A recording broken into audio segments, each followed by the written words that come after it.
Hey, thanks for joining. Today we're talking about saving more by embracing your local library.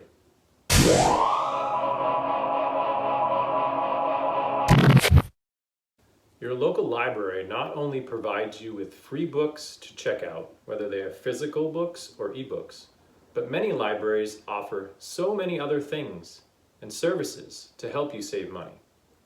Joining me today for this episode is Lily from Maine. Thanks for joining me, Lily.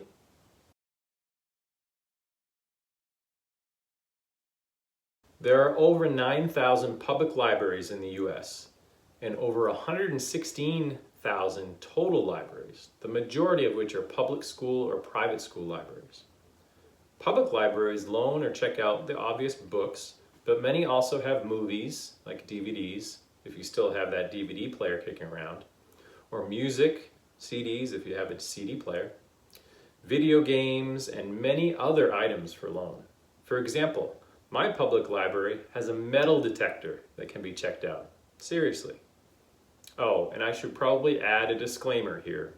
My wife works at our public library, so we can thank her for a lot of the information about our local library that I share here. Musical instruments like a ukulele are also available. There are specific toys, puzzles, and games that can be checked out as well.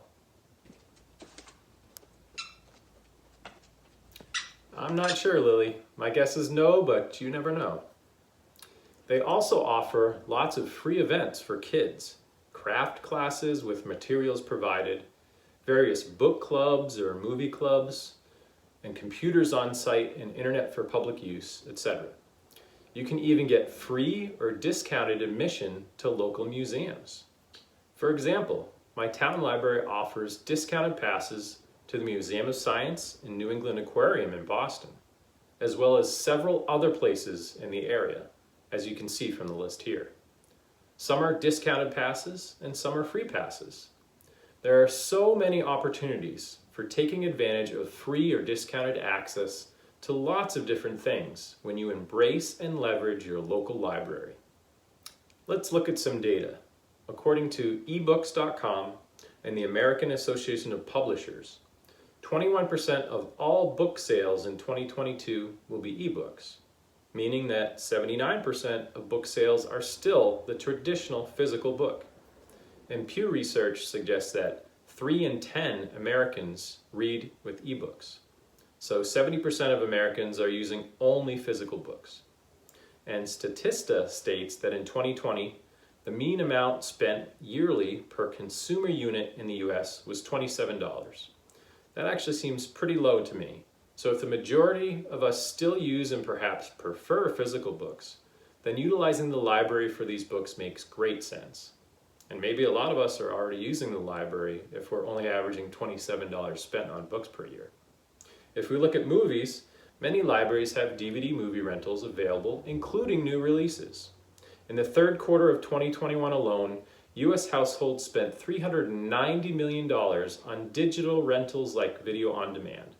And these could have been available at your library. Something I love that our library does is print on the checkout receipt what you just saved using the library, how much you saved this year, and total saved since you began using the library. It's a nice little pat on the back when you see it, and it continues to increase over time. My amount here isn't much since my wife usually checks out our books, but you should see what her total saved is. So let's look at a saving example. Let's say a family of 4 on average spends $15 per month on video on demand purchases outside of your streaming services and $50 per year on book purchases.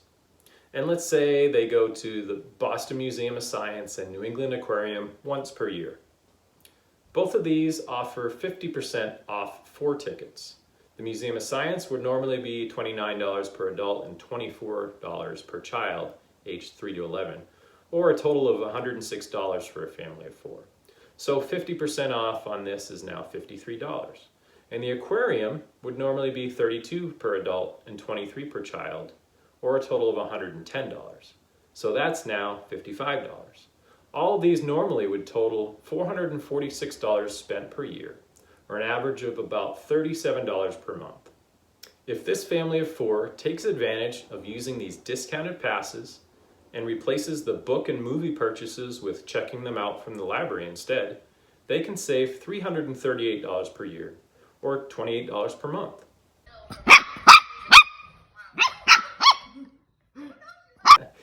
It sure can, Lily.